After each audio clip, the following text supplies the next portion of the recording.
Hello, Caroline. How are you?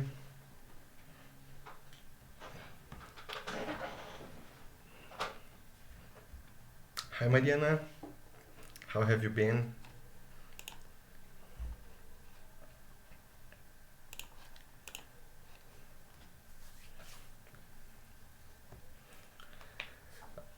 So, guys, if you already have any questions about the quiz, the homeworks, okay, because I could see that it was kind of confusing, some because of punctuation, the order of the things.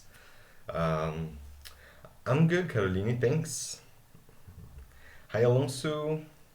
Hi, Mariana. I'm okay. Thanks. Hello, Lucas. Hi, Angelo. Very cool. Hi, Mateus. Good to see you guys here. So, as I was saying, I was looking at your quizzes, and particularly this quiz, I guess, we had some problems because punctuation was very important. Okay, the order of the words were very important, and if you and I saw the hi, Giandra. I saw that the programmed answers on the on Smart English, they had lots of possibilities. But if you made something wrong for the system, it's completely wrong, right?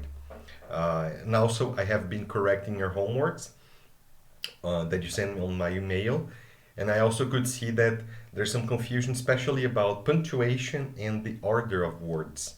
Okay, because specifically in this case, if you put, for example, the where, which in the end of the sentence or in the middle, the message can be drastically changed. Hi, Mariana.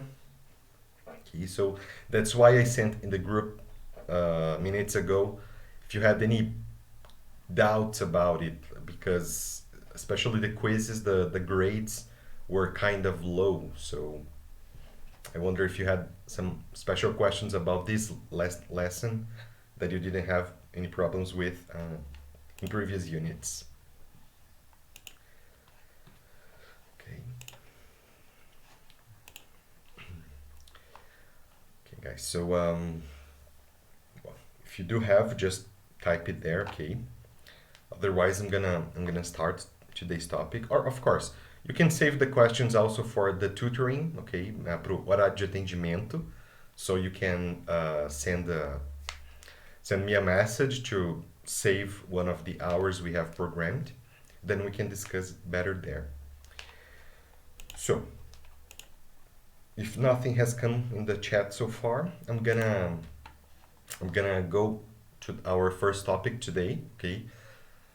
Which part of it, the first two parts will be relatively easy because instinctively you do it already, okay? Because your Portuguese brain, your Brazilian brain that grew up speaking Portuguese already does this kind of job that we're going to see today.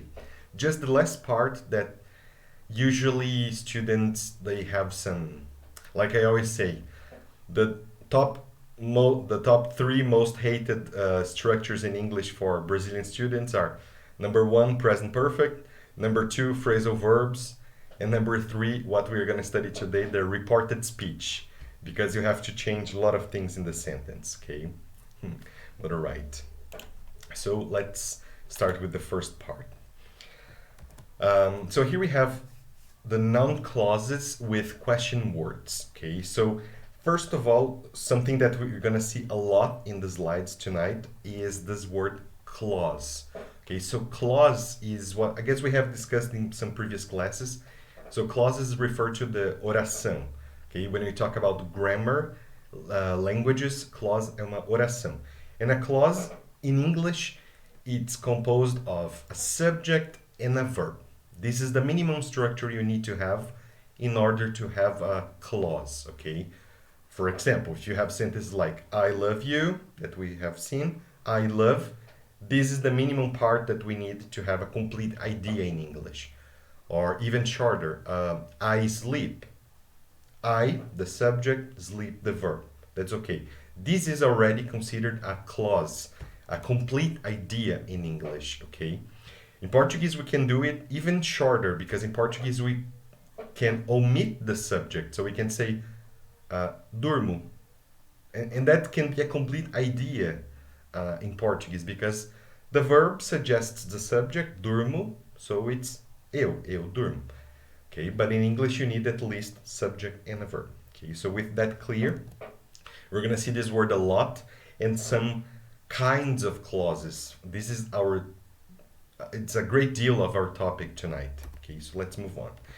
In the unit 6, so last unit, we saw the adjective clauses, right? So clauses that work as an adjective in a sentence. So they describe a person, an object, an idea. Okay, so they work as an adjective. And an adjective, as you probably remember, is a characteristic, a description of something. Some examples related to the last class. The person who I met was my teacher. Okay, so who I met that we saw is this connector that connects both ideas. Or the country that I visited was Thailand. So the last class, the focus was the person who I met, the person that I met, the country which I visited, the country that I visited. So we were working on what word we can use to connect the ideas. Who, which, that, whom, where, when. Okay, so we were discussing these words with this focus last week. Today we're gonna see the same words working the same way, but the focus will be a little different. Okay, so the focus will not be the words themselves, but more like the idea. So today we're gonna see clauses that function as nouns. Okay, so nouns, substantivos. This is what we call nouns in Brazil, substantivos. So they are not going to be adjective clauses, they will be noun clauses.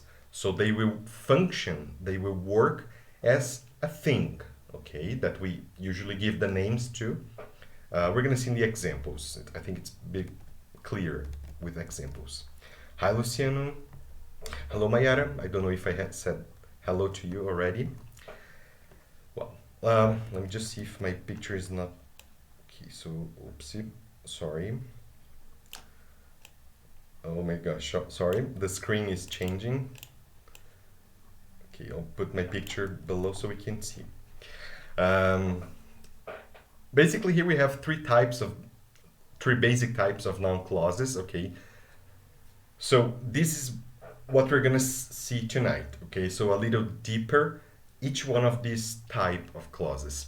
So the first type we have there, noun clauses that start with a question word. Okay, so where, what, how, when, why, okay, and these kind of words. So if you see the first sentence we have, Japan is where he was born.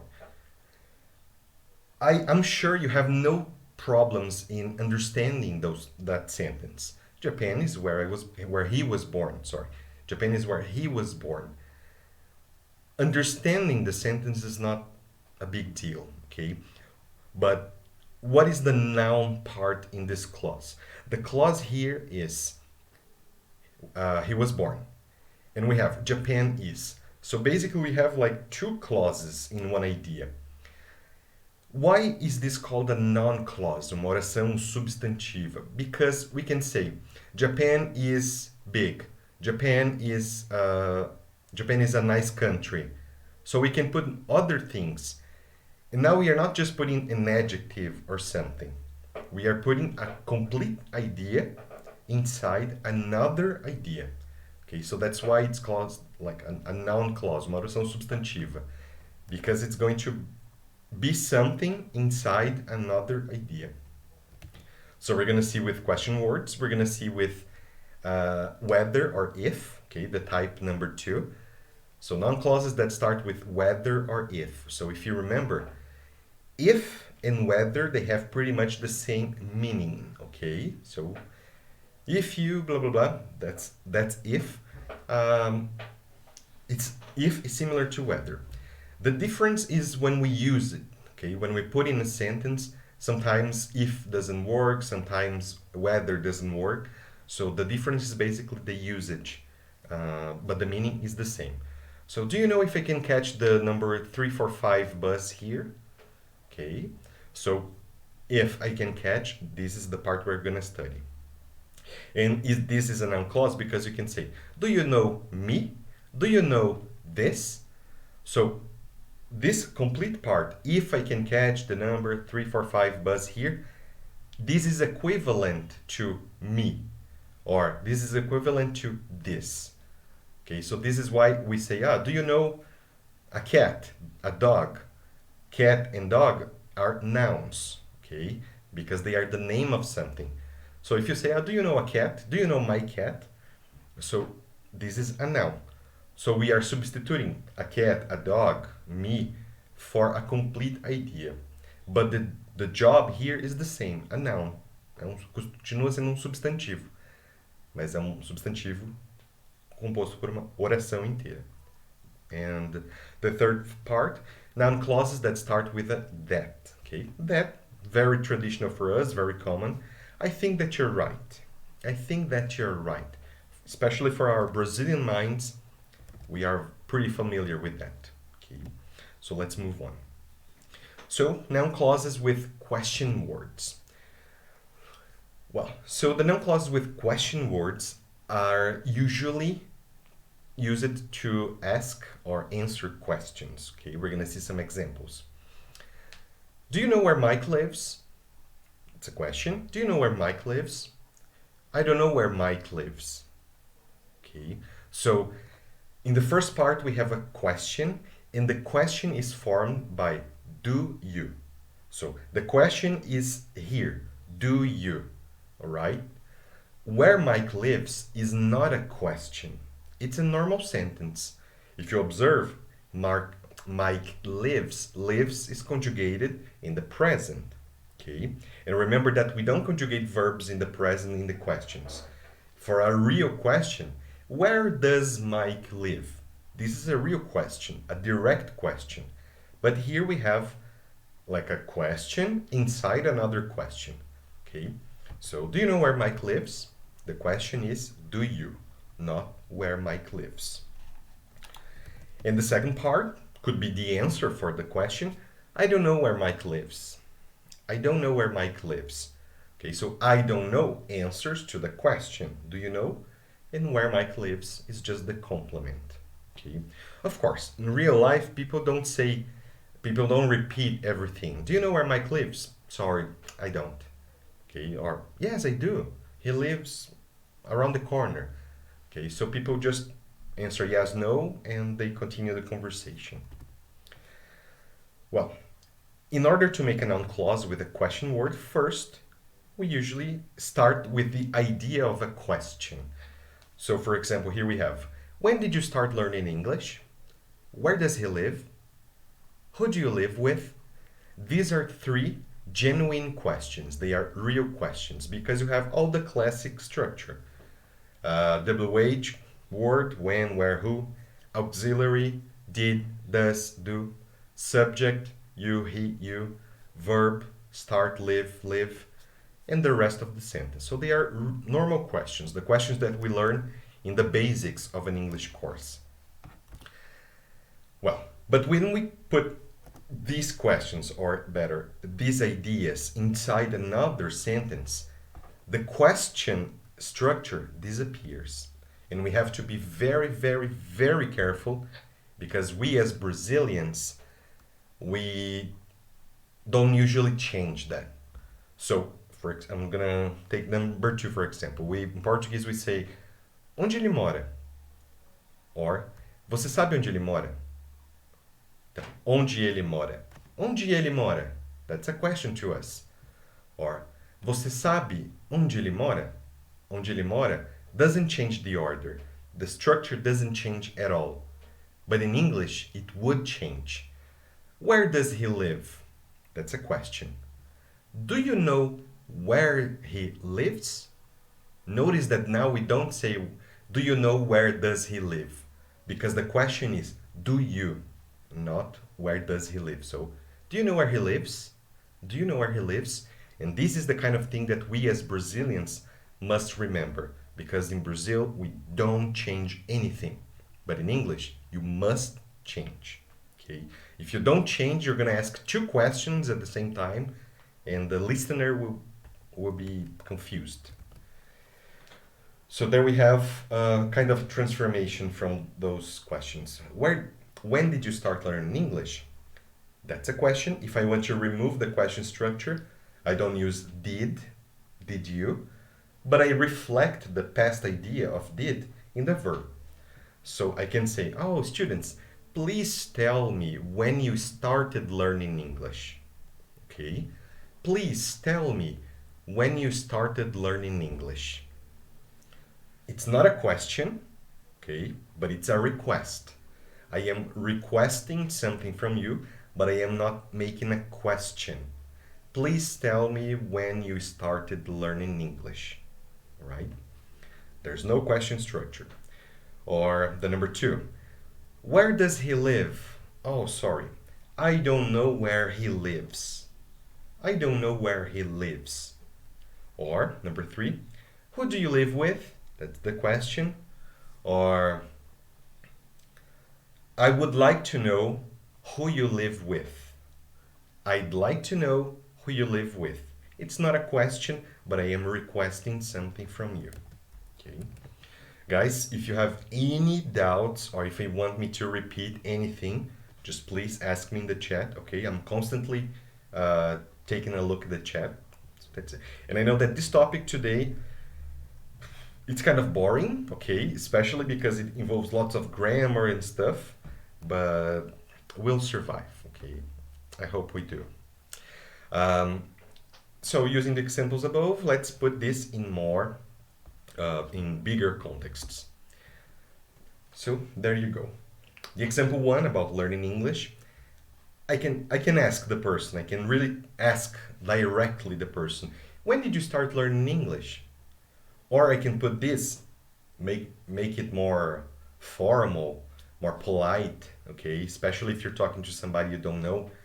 You stop somebody on the street, oh, excuse me, sir, could you tell me when you started learning English?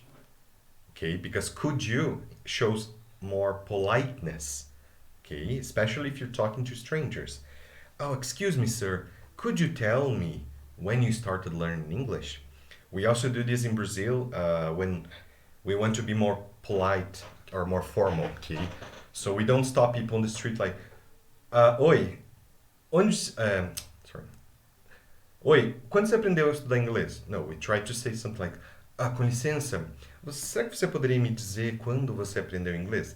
Será que você poderia, por favor? So we try to sound more formal. And this is what we're gonna do if you do this in English, okay? Use these indirect questions to communicate. Or the answer, I can't remember. So I can't remember is I, the subject, and remember the verb. So we have a clause here. One clause, I can't remember. But you can complement the verb remember. So I can remember this. This what? I can remember when I started learning English. So when I started learning English is equivalent to this. I can remember this. I can remember when I started learning English. So it's a clause working as a noun. Okay. Or the second example, where does he live? A real question. Or a more polite question, indirect. Do you know where he lives? Do you know where he lives? So the question is, do you? Do you know? Okay. Do you know where he lives? If the person is very, very literal, the person can say, oh, yes, I do. Have a nice day. But socially, we say, oh, yes, I do. He lives around the corner. The people, they respond to your request, okay? This is what we do socially. Or the person can say, no, I don't know where he lives. I don't know where he lives. I don't know this, okay? I don't know it. So where he lives is equivalent to this, it. But, so I use a complete sentence inside another sentence. Who do you live with? And a very polite question here. Would you mind telling me who you live with? Okay, So if you're trying to be formal, polite, excuse me, sir, would you mind telling me who you live with? Okay, so notice that in the second sentence, we don't have who do you live with, because if you put do, you're creating a question. And the question is, would you mind? Okay, this is the real question. Would you mind? This is why we have the interrogation mark in the end. In the person, this can be a very personal question, and you can get the answer, I don't want to tell you. Okay, so I don't want to tell you, or I don't want to tell you who I live with. Okay, that's personal. It's my house, my family. I don't want to tell you who I live with. Okay, so no questions involved. So notice that everything starts with the question idea. When did you start learning English? Where does he live? Or who do you live with? I have the question idea, but the output, the way I say it, can be pretty different, okay, depending on my intention. If it's to a friend, hey you, where does Mike live? If it's not a friend, excuse me sir, would you mind telling me where Mike lives? Okay, this is how you can manipulate your speech through different contexts, okay? Right. And the material says, we use noun clauses in places where nouns are normally found. So this is why it's called a noun clause, because we usually use the noun clauses where we put the nouns, okay? And this is common for subject or objects, okay? So now the material is going to talk about the clauses working as subjects or objects of sentence. So here you have a big list of those. Let me just move my picture so you can see better. There you go. So here we have, tell me what I want to know. Tell me what I want to know. Go. So tell me something, okay? So that's my request. Tell me something. But something what? Tell me what I want to know. Or I could put another noun. Tell me your name. Tell me your job. Tell me what I want to know. Okay, so notice that when I say tell me your name is just an object. Okay, it's not a complete sentence. Or tell me your job. Just an object, not a complete sentence. But tell me what I want to know. Okay, now I have I subject, want verb. So we have a clause. Okay, a clause which is subordinate to another clause. Okay, so tell me is the main verb. Okay, and then what I want to know is subordinate to the first clause. If I remove this what I want to know, it's incomplete, because if you say, oh, if you arrive for a conversation and you say, oh, good morning, what I want to know, period. If you say this is incomplete. Okay, so what I want to know, what? Okay, this is why this is subordinate to the first clause. Because if you break it, the second part, the noun clause, the blue part, doesn't make sense. So this is subordinate, it depends on the first part, okay? And then you have the grammar names from school times. Probably you remember oração subordinada substantiva, or oração subordinada adjetiva. So, subordinada porque ela depende da outra para fazer sentido. Okay. So, moving on. I didn't understand what was said. I didn't understand it. I didn't understand the answer. I didn't understand what was said. Okay, so it's equivalent to it, the answer, equivalent to a noun. The first two sentences, we have the blue parts as an object, okay? So in the first part, what I want to know is an object for the verb tell. In the second example, what was said is an object for the verb understand. Now, the next sentence, the third one, we have the clause as the subject of this sentence. What he eats is pretty strange. What is pretty strange? Oh, what he eats. Okay, so you can substitute what he eats for this. Oh, this is pretty strange. Or it is pretty strange. This food is pretty strange. This food, but what food? Oh, the food he eats. What he eats is pretty strange. Okay, so now what he eats is conjugating the verb is. Okay, be careful because you have the verb eat and you have the verb is. But you must understand the context to get the message, to get the idea. Okay? Then, John is who I live with. Object. John is who I live with. Who I live with, object for is. Where I bought the furniture was quite expensive. Okay? So, where I bought the furniture is the subject of the verb was. Okay, so maybe, for example, in a practical example in real life, maybe I'm talking about a very distant, a very unknown store. Okay, so, oh, that store where I bought the furniture was quite expensive. Oh, where is this? Oh, it's the store, blah, blah, blah. Store, blah, blah, blah was quite expensive. Okay, where I bought the furniture was quite expensive. And the last one, tell me about where you went last night. So where you went last night works as the complement for the preposition about and an object for the verb tell. Everything okay there? Okay. Are you hanging up strong? Okay, because are you sleeping already? As a student, I don't know if I would be sleeping already or not. Let's move on. So the next part here is just about this, the subject or the object. So you can use these clauses with who, what, where, when, whatever WH you want to use as the subject or the object of verbs, okay? It just depends on your message, the message you're trying to get across. So like I said in the very beginning of the class, clause, you need this, subject and the verb. This is the minimum structure.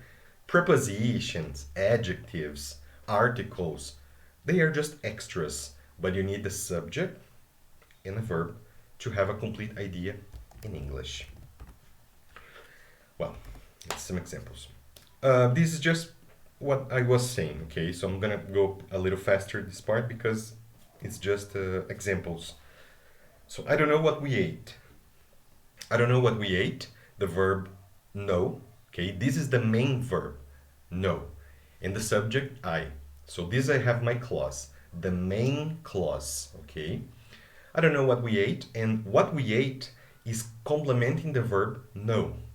Okay, so I have the subject, I have the verb, know, and I have the object, what we ate.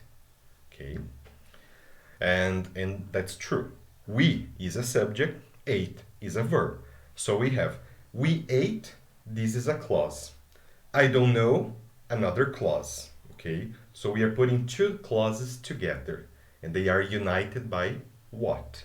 This is what we were doing last week, basically. And the next example, he didn't tell me what he was planning. So he didn't tell me. Okay, so here we have two objects because we have tell me, tell what he was planning. So we have two objects for the verb tell. Okay, it's possible. In Portuguese, we also have this. So he, subject, tell, verb of the main clause. He, subject, was planning, the verb of the subordinate clause. So we are putting two clauses together, okay? But here the blue part is in the end, object, object. Here the blue part is in the end, object, object, okay? So she doesn't remember who she asked. Could you tell me what this is? Okay, yes, I'm gonna just talk about the what this is because particularly the verb to be is a big problem for us Brazilians about this topic. In Portuguese, no, in English, a normal question, what is this? This is the normal question. What is this? Is this? This is the question structure. Em Brazil, o que é isso? O que é isso? Now, if you put in a bigger sentence. Em português, o que é isso? Ou, você poderia me dizer o que é isso? So, we don't change the order of the words. But in English, you must change. Could you tell me what this is? Never. Could you tell me what is this? Okay, so you cannot use is before this because this is would be a question in another question, okay, and that's wrong. Okay, so pay special attention to the verb be about this grammar because Brazilians, they tend to make a lot of mistakes because of Portuguese. Well, so, and then say that what or who can also be the subject of the noun clause, which is basically what I was saying, okay? So, I'm not certain who is coming tonight. Okay, so who is coming tonight? So, who is like, who is the subject for is? And in the second example, what happened? What is the subject for happened? Okay. So subject or object. Do you know who has a dictionary? Okay, so who is the subject for has, and she was talking about what caused the accident. So what is the subject for caused? That's it. This is the first part. Okay, so like I said before, I don't think you would have any problems in understanding those sentences. But what we're gonna do here is to produce those sentences. So this is where we sometimes make mistakes, specifically about the verb to be that I said that you have to remember to remove the question structure because this is no longer a question. Okay. Well, so thinking about that, I'm gonna put in the chat some things and I would like you to complete the ideas, okay, using your imagination. I'm gonna put one as an example. So if I say like, oh, Tom Cruise is, if I just say this, Tom Cruise is, you could complete something like, oh, Tom Cruise is the actor who played in Mission Impossible movies. Okay, so Tom Cruise is the actor who played in the Mission Impossible movies. I said it. Now you use your imagination to complete your Tom Cruise is ideas. Okay, so try to use it. And of course, you could say Tom Cruise is nice. Tom Cruise is good. But try to make it a complete idea, okay? Not so simple. Okay? So work your imagination. So think about that. If I am proposing this activity, I would like you to use the structures that we have been studying so far.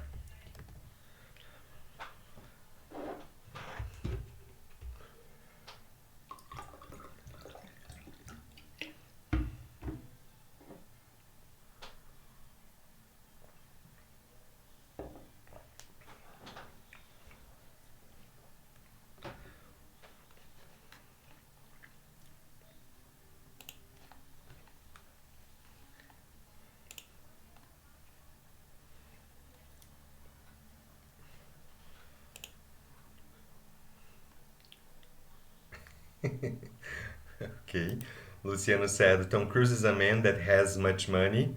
That's true.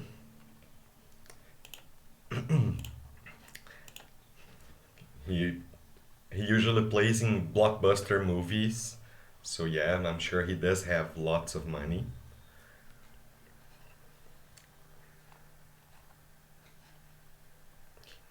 No more sentences? I knew it. You're sleeping. Lucas said Tom Cruise is the most insane actor in Hollywood. That's true. He doesn't use stunts. Okay, stunts are the are, how can I say? Stunts are the people who do the job of an actor when they want to protect the actor. So the actor needs to jump, but the actor doesn't jump. A stunt man, a stunt person, does this job because if they get hurt or something, the actor is safe. But Tom Cruise, he likes to do all the things, and he gets hurt. He breaks his ribs. He broke his leg, I guess, some years ago. Yes, yes, Lucas, doblés. That's it. The stunt men, stunt people. Alonso said that Tom Cruise is the guy who never loses a shot at his movies. Yes. He may be with his eyes closed and he hits the target. That's it.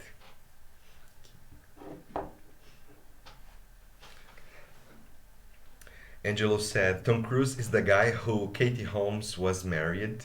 Oh yes, they were married. They have they gotten divorced already? I'm not I'm not so much into gossips. Okay, do you know? Remember gossip, students? Do you know this word gossip? Okay, when you hey, when you're talking about other people's lives. Today, especially the third part of the class is we are going to learn how to gossip in English. So now I know you already gossip in Portuguese, so now you can gossip in two languages. Okay, Angelo, Gianna said Tom Cruise is a great actor who made many movies. Right. I agree with you, Gianna. Very cool. Okay, guys, so I'm gonna put here another topic for you to say, okay? A little different from Tom Cruise. Let's see, just before Mariana said, Tom Cruise is an actor who I think is the best actor I have ever seen. Whoa, very cool. He has already participated in many classic movies like Jerry Maguire, we have, which is a cult movie, yeah, for example, or I don't remember the name in English, the original name, but in Portuguese, De Olhos Bem Fechados is also a big classic one. And of course, the Mission Impossible movies, which is still ongoing. Mateo said, Tom Cruise is the man who acted in The Mummy. That's right. So The Mummy, the latest version of The Mummy. That's true. It kind of flopped, yes, because they expected billions of dollars in return, and it didn't happen. Brendan Fraser, the classic Mummy movies, made much more money. Right, so let me put another one for you to talk about. So the next one, tomatoes are, I'm not gonna give any example now because I don't want to spoil your ideas. Tomatoes are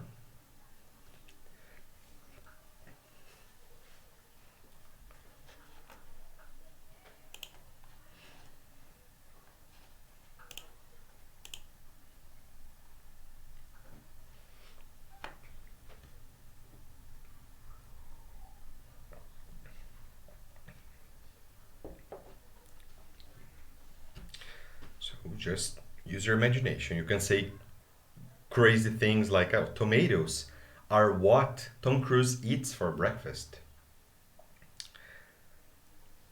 Tomatoes are, Mariana said, tomatoes are a fruit that I like so much. Yes, I guess that for botanics, tomatoes is considered a fruit, although we use it as a salad, vegetable, or something. Luciano said, tomatoes are the fruit which I eat almost every day. Very cool. It's part of a healthy daily diet. Okay.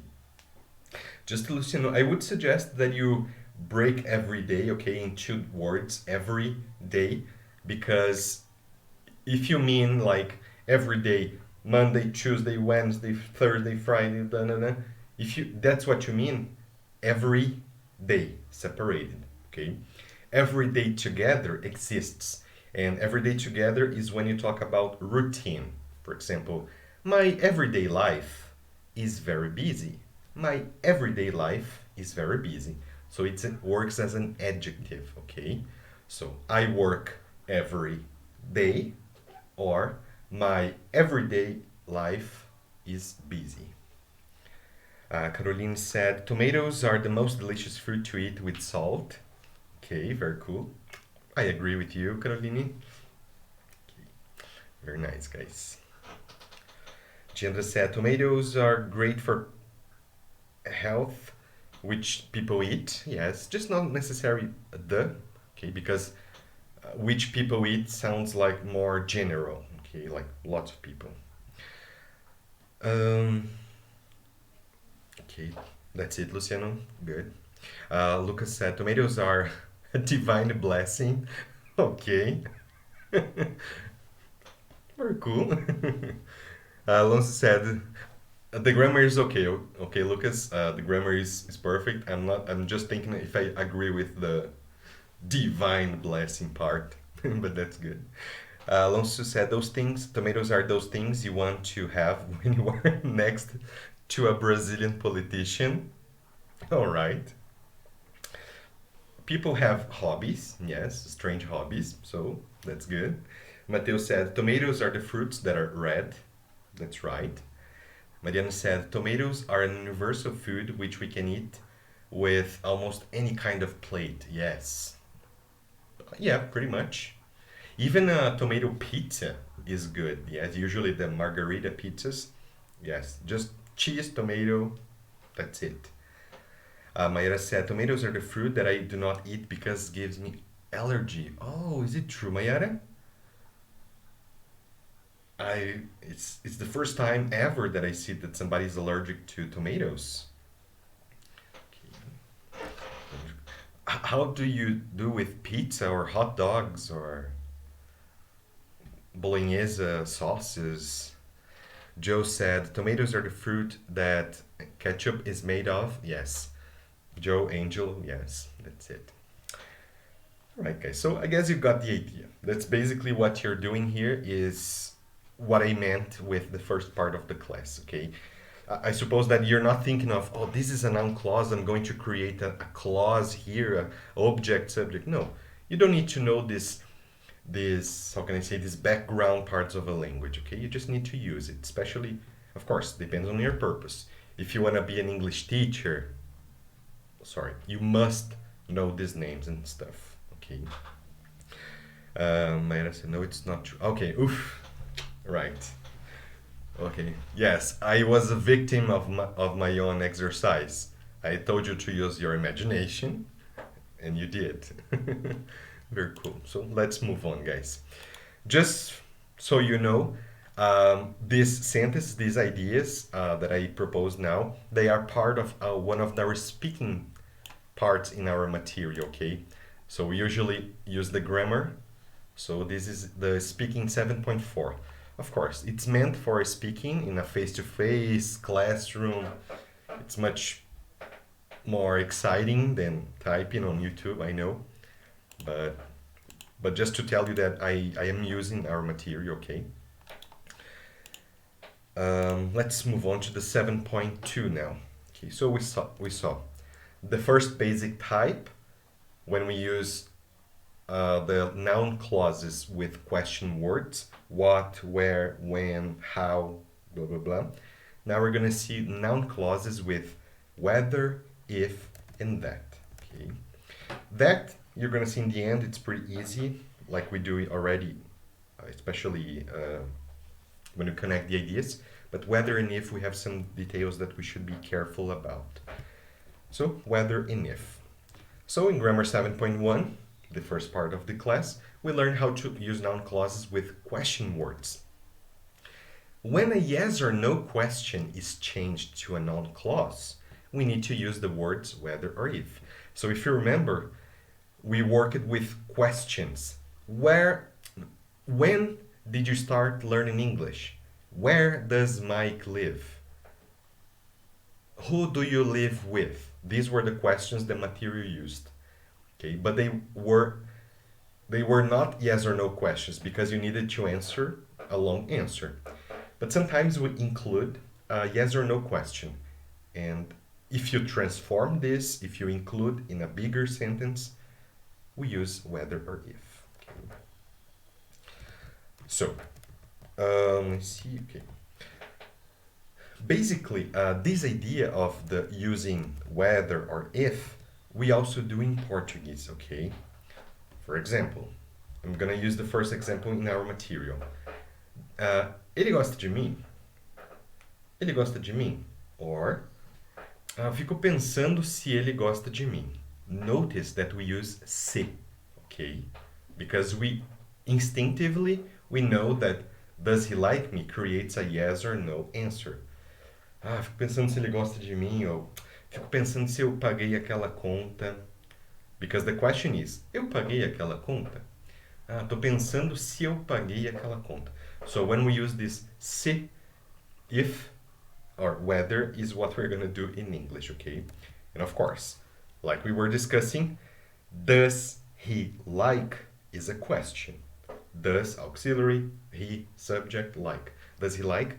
And in the transformed part, he likes me. He likes me. It's not a question anymore, okay? Remember that. It's wrong if you say, I'm thinking about whether does he like me. This is wrong, okay? It's not possible to do it. Will I learn English? Will I learn English? So I wonder whether I will learn English.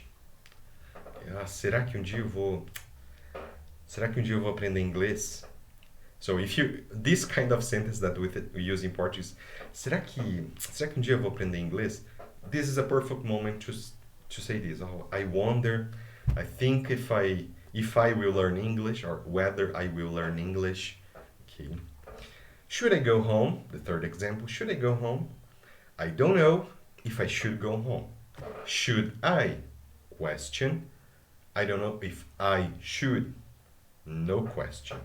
Okay. Well, it's very common when we use an if or whether to also complement the idea with or not, okay? But the material says, notice the following acceptable patterns. If the material used acceptable, it's because something is not acceptable. See, I'm thinking about whether or not he likes me. Então, será que gosta ou não? So it's like this when we complement with ou não in Portuguese. I'm thinking about whether or not he likes me. I'm thinking about whether he likes me or not. So notice that it's the same idea, but the or not is in a different position. And the last example, I'm thinking about if he likes me or not. Okay? So notice that whether, you can say whether or not, or whether blah blah blah or not. But when we use if, we have to break it, we have to separate, okay? They don't say if or not together. Okay, so yeah, that's what the material says. Whether or not is common, but if or not is not common. Okay. So here, in this part, the material, they didn't make a good slide because if or not is green, so it looks correct, but it's not okay. It's not something that for the grammar it's impossible. It's something that people don't use. Okay? It looks and sounds strange. So the first example, great. I don't know whether or not he's coming. The second example, I don't know if or not, it's not okay. We could correct the second example by saying, I don't know if he is coming tonight or not. Okay, using or not separated from if. Everything okay so far? Okay, I see no questions, no doubts. I don't know if I get happy about that or worried, okay, by not having questions. So it's relatively easy, okay? We're gonna see that. So question words if and whether are used to change questions to noun clauses. Okay, so we change questions to noun clauses. But if you want to change a statement, so a statement, is already an affirmative sentence or a negative sentence. So no questions here. We use that to connect. Examples. Um, Examples from the questions. Question, where are my keys? Notice the structure. Where are my keys? This order, are my keys, creates the question. And below you have, I don't know where my keys are. My keys are. So it's inverted, okay? Because this is no longer a question. Or the second question, who is that person? Is that person creates the question. If I don't want a question, I have to invert. So I get the second example. I wonder who that person is. Okay, so that's the difference. Who is that person? Who that person is. Notice that the position is very, very important, okay? If you forget to change the order in the quiz, in the material, it's wrong. Okay, be careful about that. One more. Is it raining outside? Is it raining outside? Could you tell me whether or not it is raining outside? So, is it? It is. Okay, that's the difference. Now, a statement. Okay, so a statement is a sentence. He is a very nice person. Okay, so this part is kind of easier because you don't need to worry about the order of the words. The order will be the same because it's already a statement. It's not a question. So, I think that he is a very nice person. That's it. In Portuguese, we use exactly the same idea, the same order, the same words. Okay, so that's why I told you that you should not have any problems because your mind, your brain already works with this in Portuguese and in English. The second example, the student does not understand. I'm sure that the student does not understand. Okay, I'm sure that the student does not understand. The student from Korea does not like kimchi. Okay, so the student from Korea does not like kimchi. It's a sentence. Kimchi is South Korean food, Korean food. Okay, if you can Google to see the pictures. Okay, because the translation, I think there's no translation. It's a traditional food. So when it's something traditionally from a country, usually that name is exported to other words and other countries and languages. So the student from Korea does not like kimchi.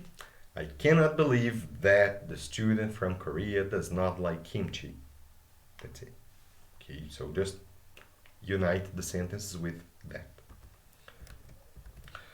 Noun clauses with that are common when the speaker is thinking, I think that, I'm sure that, giving an opinion, I believe that, or using a mental verb activity. A mental verb is when we, for example, movement verbs, travel, go, walk, fight, because you need literally to move to do the movement, to do the verb. And here it's just mental. I think, I believe, I'm sure. Okay, you don't have to move your body for that. Examples, I love the shoes you're wearing. Sorry. I love that you wore those shoes. I love that you wore those shoes. I think that you're quite wrong. So quite wrong that we studied 2 or 3 weeks ago. It's like you are very wrong. Okay, you're quite wrong. Or he recommends that you stay here. He recommends that you stay here. I don't believe that aliens exist. I don't believe that aliens exist. Okay, so observe that after that you have an idea. You wear those shoes. You are quite wrong. You stay here. Aliens exist. These ideas, they are complete, but they are part of a bigger sentence. Okay. Another common for pattern. Okay, so we're gonna see this in practice. Is using it in the beginning. Okay. It's obvious that she did not study for the test. Okay.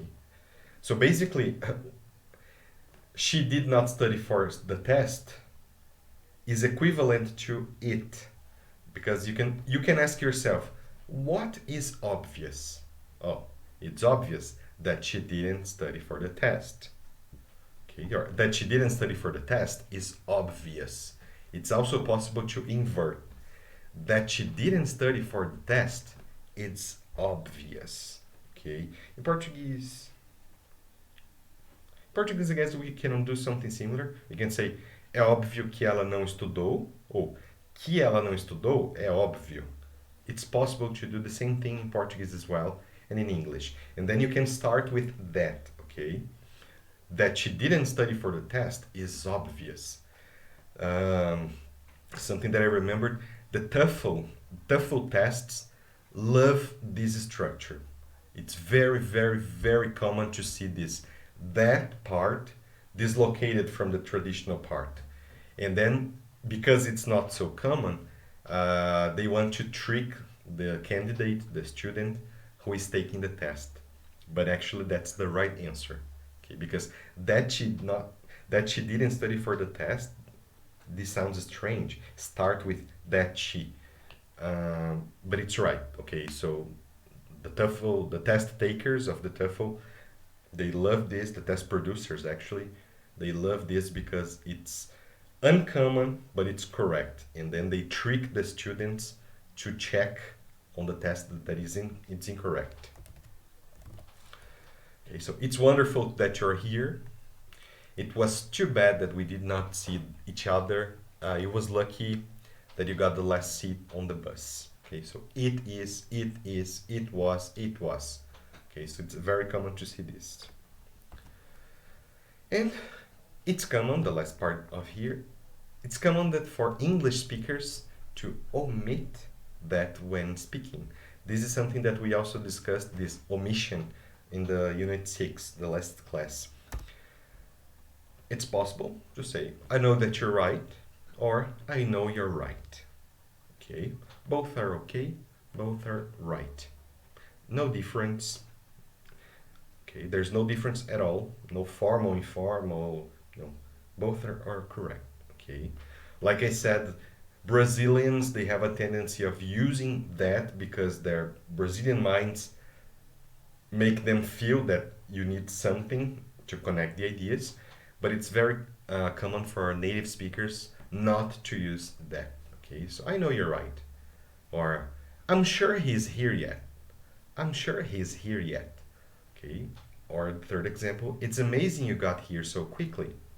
It's amazing you got here so quickly. But remember, this omission, it's possible if you are using the sentence, the clause, as the object of another verb. Something that I commented some weeks ago. So I know you are right. You are right is the object of the verb know. I know this.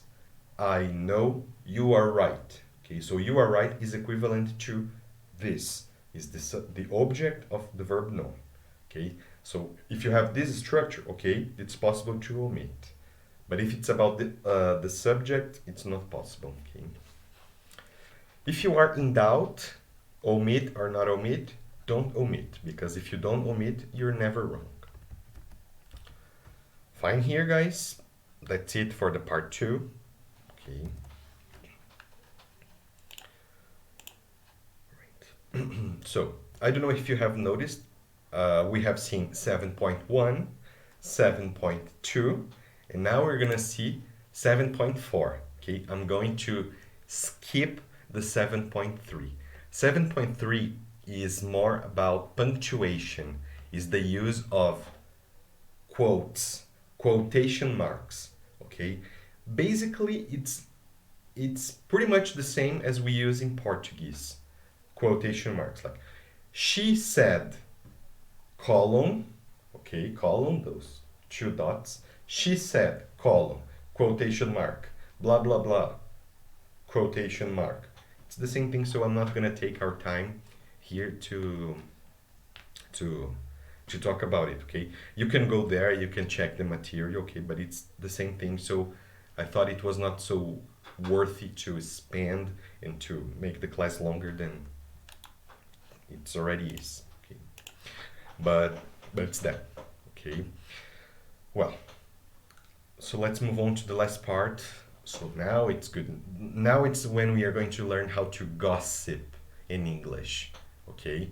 Because you're going to learn how to take a person's message and repeat the same message but using your words, okay? And then some things are gonna change in this process, okay? And this is what we're gonna see.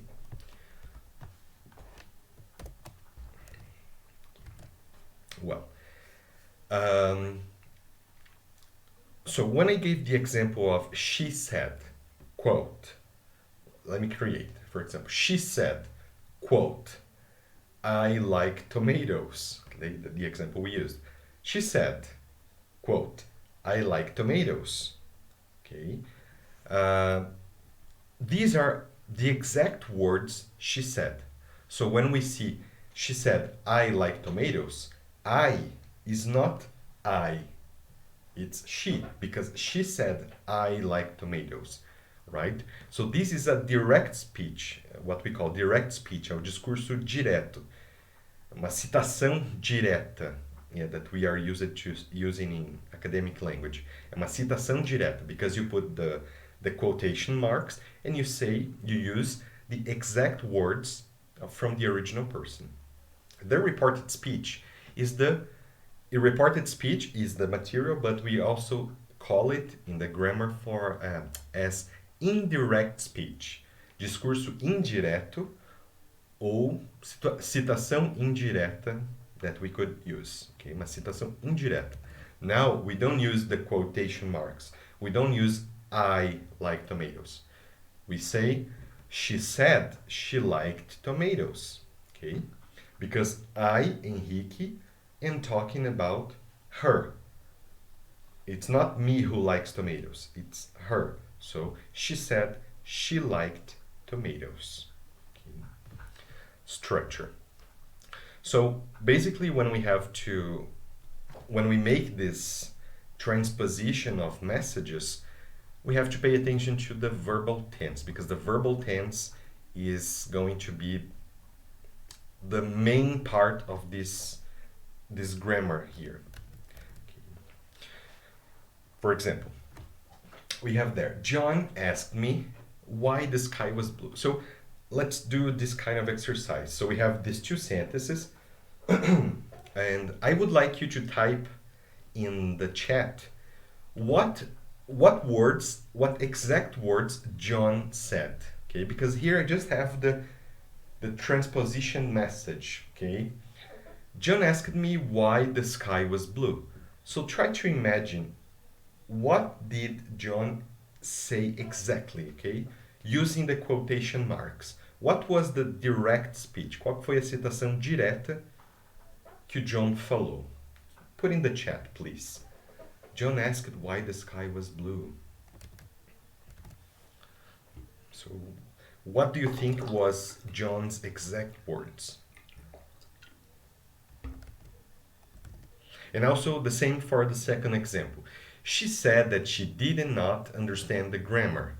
She said that she didn't understand the grammar. So if you try to reverse time and imagine the words she said, what exact words she used to express the message, okay? Also put in the chat, please.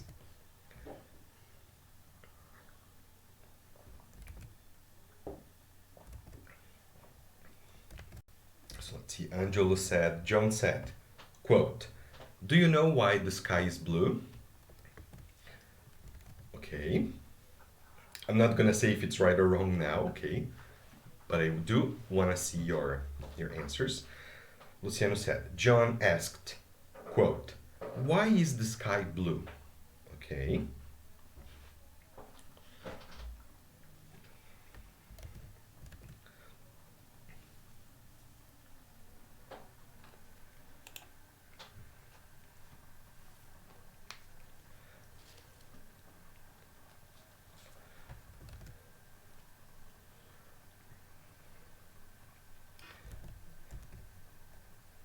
also for the second sentence, you can also use she said, quote.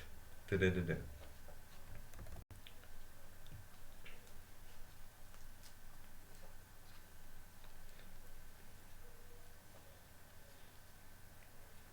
Mariana said, John said to me, quote, I always want to know why the sky is, sorry, yeah, I always want to know why the sky is blue. You know why? Okay.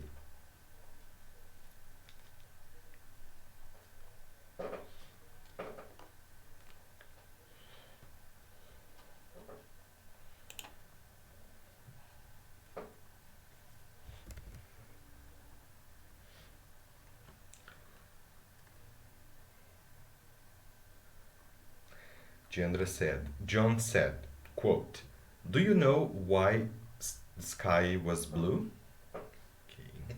And Jules said about the second one, she said, quote, I don't understand the grammar. Okay.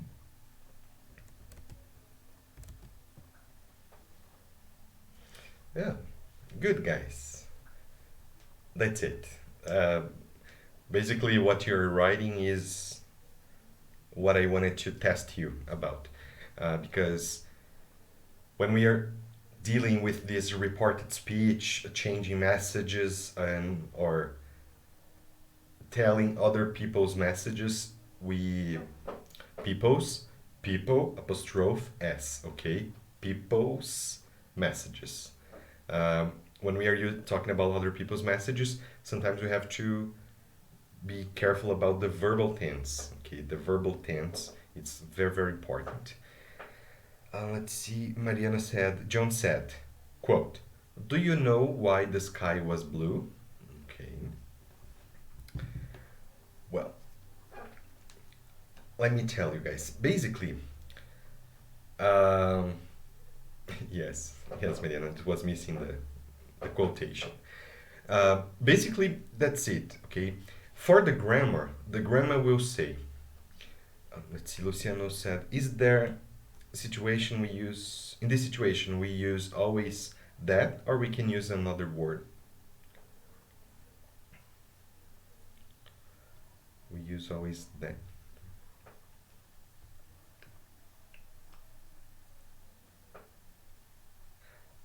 Okay, I guess you mean, Luciano, the second example, right? She said that she did not understand. Uh, no, if you want to use the word there, it must be, it's not that it must be that, but the only thing that will do the job and make sense is that. And in this case, is a case that you can omit. She said she didn't understand the grammar. She said she didn't understand the grammar. Use that or you remove it. Okay. Yeah, Mariana said which. No, which is not okay in this case because we are not talking about something in particular. Okay. Maybe for example, if you try to describe the grammar, all right. She said that she didn't understand the grammar, comma, which was very difficult. It's okay. Which I'm talking about something specific, the grammar. Okay, but in this case, it's not like we saw last week, for example. Sorry, guys.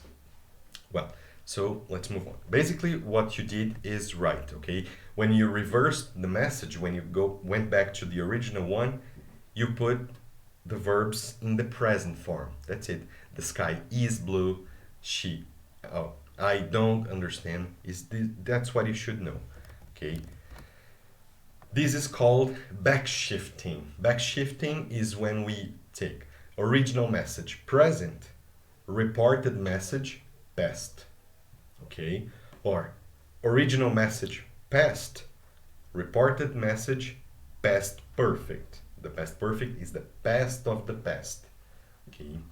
So the hardest part, in my opinion, my experience, the hardest part is not understanding the logics of the reported speech or understanding the message. The hardest part is memorizing that's past.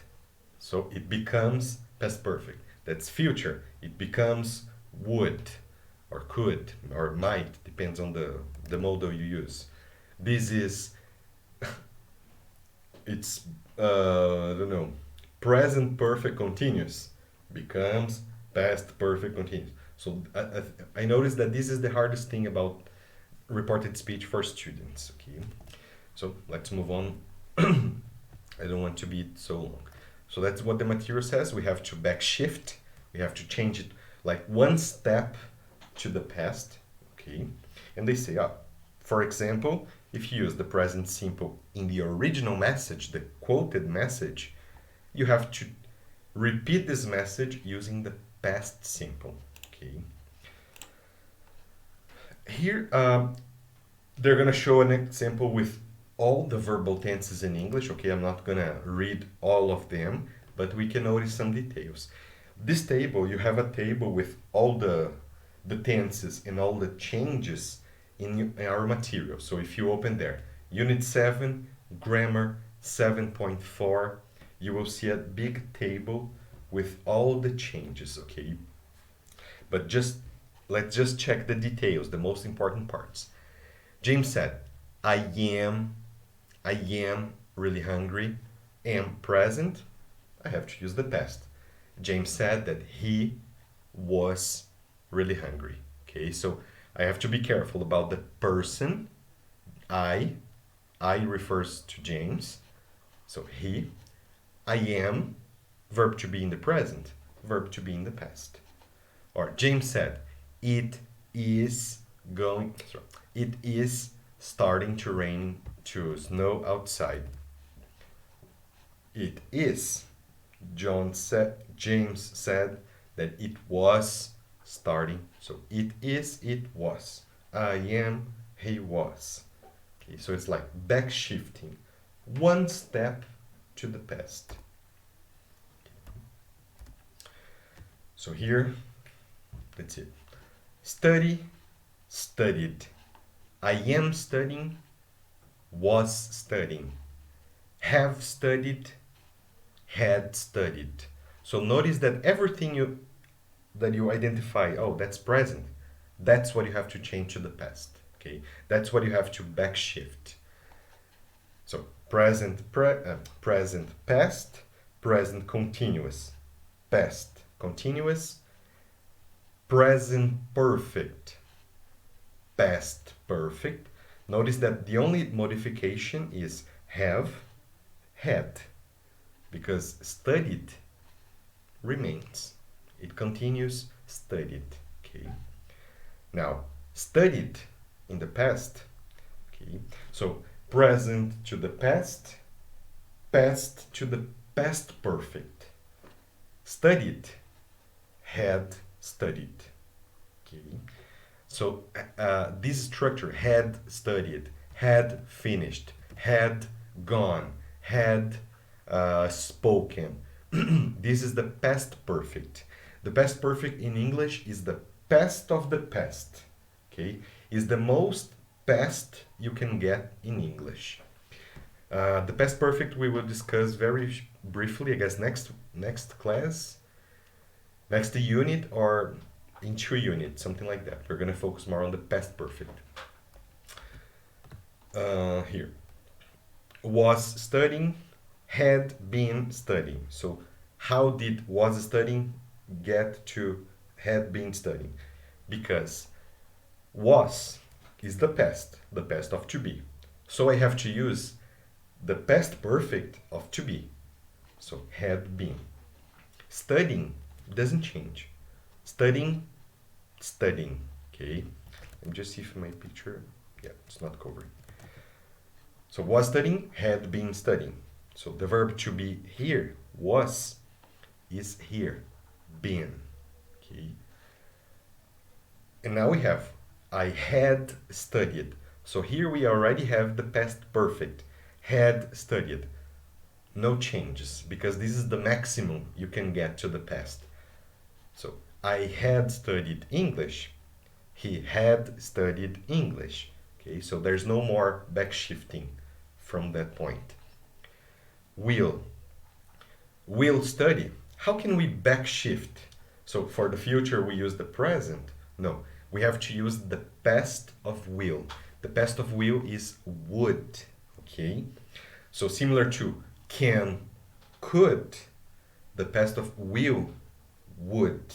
Okay, so the modals, they also have past forms. So can, could, shall, should, may, might. Okay, so these are some past forms of the modals, and the past for will is would. Okay, and why we have to use will, would? Would is normal to us. Iria, estudaria.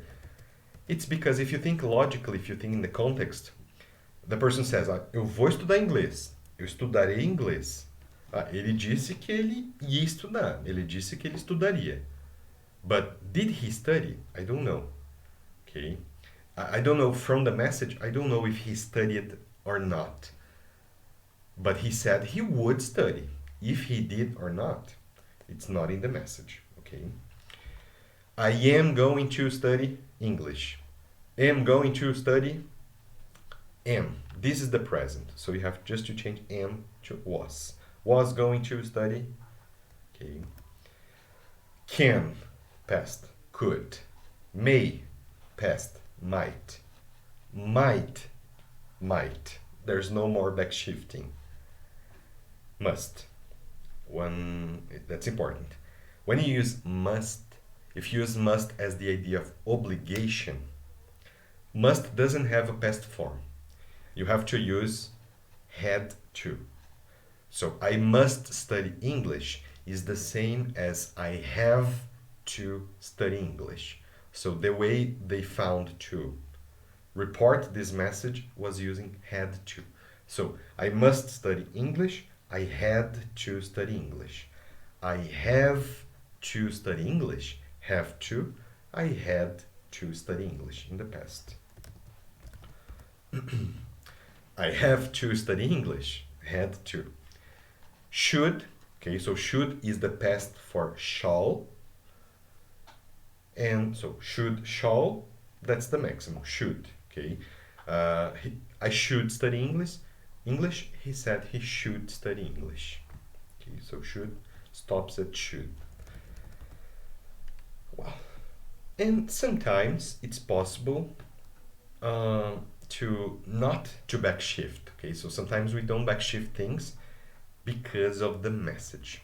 For example, especially, this is something that I always tell my students. Your brain will do the job, okay? So you don't have to think logically, like, or rationally, oh, this time I don't backshift, this time I backshift. For the grammar, for grammar books, you backshift 100% of time.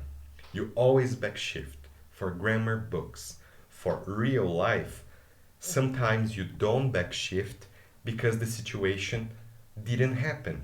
Okay, maybe if you're talking about the future, like if I tell the students, there will be a party on Saturday. And then if one colleague tells another colleague, oh, the teacher said there will be a party on Saturday, because Saturday is still future. So in this situation, you don't need to backshift because the context, the real life, for the situation in this case, is still future. Okay. So maybe in a class, John asks Mark, what did the teacher just ask us? Oh, he asked us what we want to do. So the teacher asks, students, what do you want to do? What do you want to do?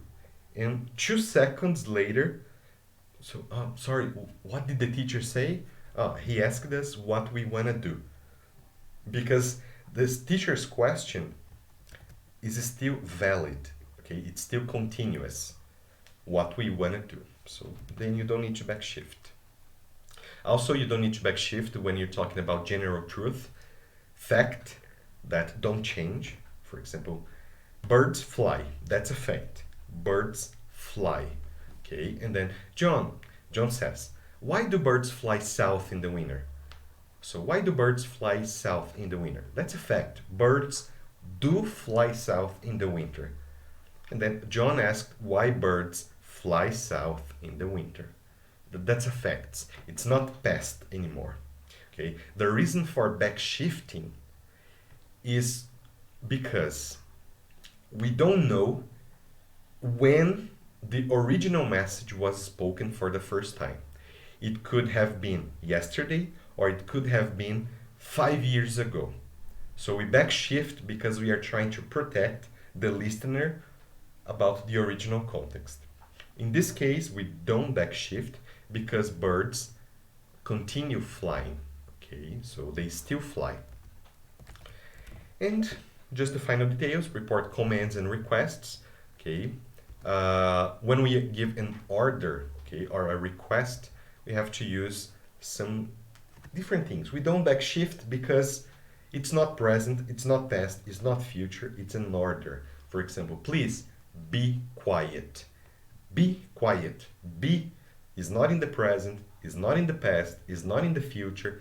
No modals. Will, can, could, should. No modals. So how can we backshift be? It's not possible. So we keep this in the infinitive form. The teacher asked us to be quiet. In Portuguese, it's the same thing. Então, por favor, fique quieto. Fique quieto. Uma ordem. O professor, a professora nos pediu para ficar quieto. Okay? Para ficarmos quietos. Então a gente vai usar no infinitivo também. Para ficar quieto. Okay? So to be quiet. This is an affirmative order. Be quiet. And the next example is a negative order. Do not sit there. Don't sit there. If you have a negative order, you have to include not to sit there. So she told me not to sit there. Okay? So the first one, be quiet. He told me to be quiet. Don't sit. He told me not to sit. Okay? So we just have to use not.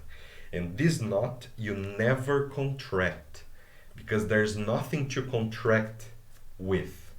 When we make contractions is do not, don't, is not, isn't, are not, aren't. But here, we don't have an auxiliary because this is not past, present, or future. This is an order, so it's infinitive, okay? So you don't contract not. More examples, stand up. He told me to stand up. Could you close the door? She asked me to close the door, okay? So the question is not, could you close the door, in the idea of, do you have the ability to close the door? Então, você consegue fechar a porta? Ela me pediu se eu conseguia fechar a porta. Não. Você poderia fechar? Ela me pediu para fechar, okay?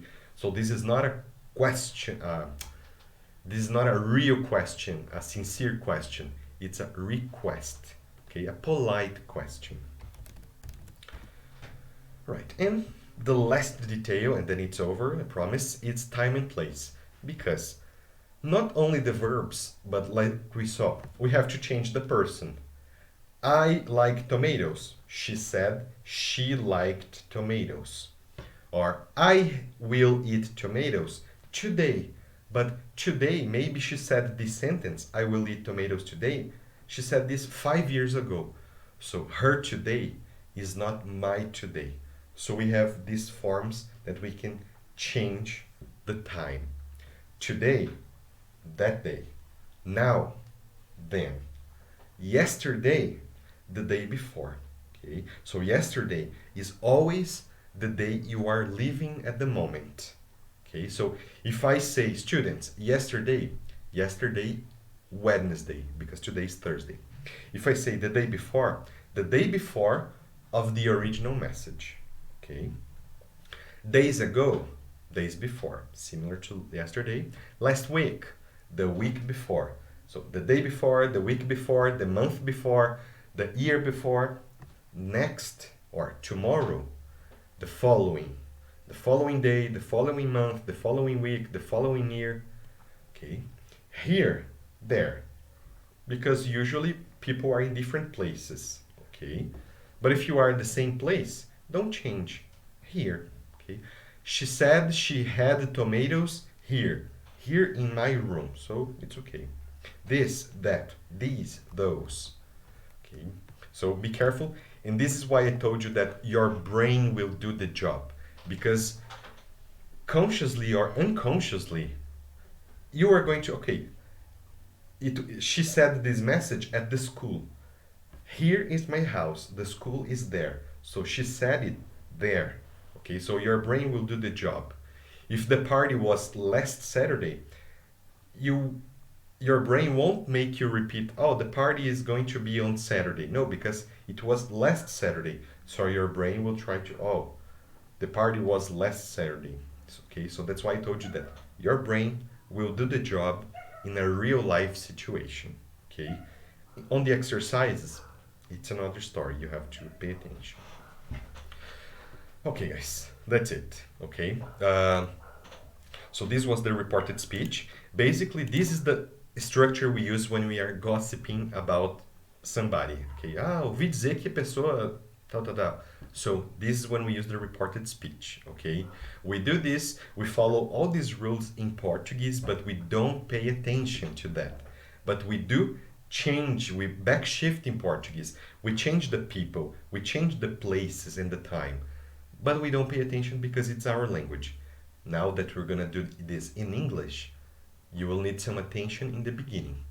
Later, it will be automatic, okay? Well, about this, I'm gonna send in our group now 2 short videos, very, very short. It's 2 minutes, 4 minutes tops.